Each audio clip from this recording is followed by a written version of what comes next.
Options trading can be intimidating for beginners, but understanding a few fundamental terms can set you on the right path. First, an option is a contract that gives you the right, but not the obligation, to buy or sell an asset at a predetermined price before a specific date. There are two main types of options: calls and puts. A call option allows you to buy an asset, whereas a put option allows you to sell it. The strike price is crucial. It's the price at which you can exercise your option. If you believe a stock will rise, you might purchase a call option. Conversely, if you anticipate a decline, a put option could be your choice. Expiration date is the deadline for exercising the option. Another key term is premium, which is the cost of purchasing the option.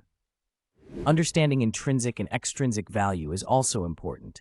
Intrinsic value reflects the real value based on current market conditions, while extrinsic value encompasses time and volatility factors.